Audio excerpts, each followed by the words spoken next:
Por primera vez en México podrán verse los bocetos originales del mural El hombre en la encrucijada, que Diego Rivera empezara a trazar en abril de 1933 en el emblemático edificio perteneciente a la familia Rockefeller en Nueva York. La pieza, muy diferente a la aprobada en principio, fue destruida en 1934 por los propios Rockefeller. Los detalles políticos, económicos y artísticos de la obra han sido develados en dibujos, telegramas, cartas, documentos y contratos reunidos por la historiadora Susana Pliego.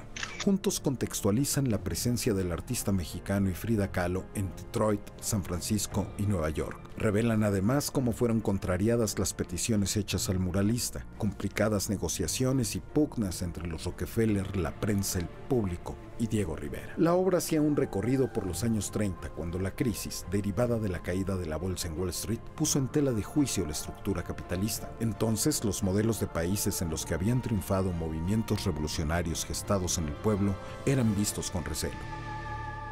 La familia Rockefeller controlaba el 95% de la industria petrolera y como propietaria del Standard Oil Company era una de las más poderosas de la época. Así lo narra la historiadora Pliego en su libro publicado el año pasado. En pleno centro de Manhattan, el centro Rockefeller, que generó más de 40,000 fuentes de empleo, pretendía ser una ciudad dentro de la ciudad, que destacara el comercio internacional y las obras sociales de los Rockefeller. La arquitectura estuvo a cargo de Raymond Hood e incluía un proyecto de arte para los 14 edificios del complejo con obras de los mejores artistas del momento, entre ellos Diego Rivera.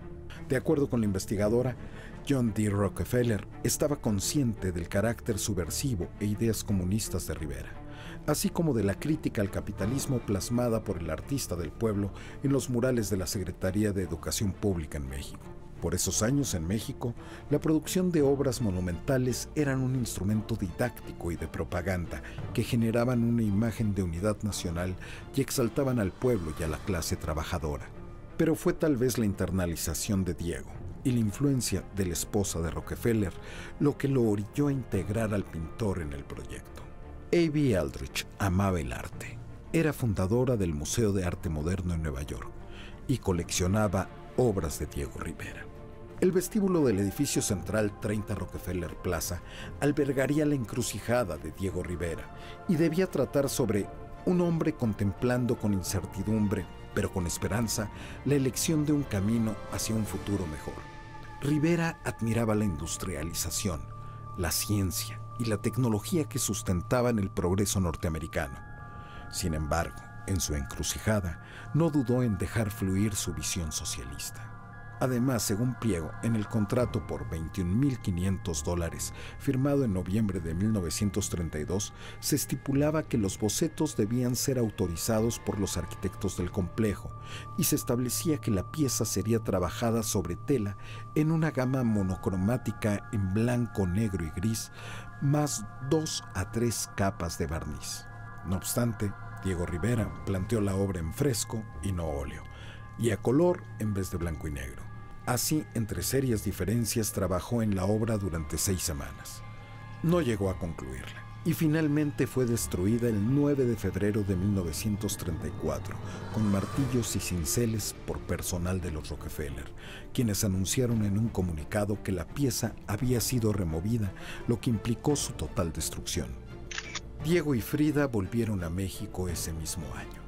El gobierno de nuestro país firmó un contrato con el artista para reconstruir la composición en Bellas Artes. De acuerdo con lo estipulado en el contrato, los Rockefeller debieron devolver los bocetos a la cancelación del acuerdo con Rivera, lo que hoy facilita el encuentro con esta historia. El hombre en la encrucijada.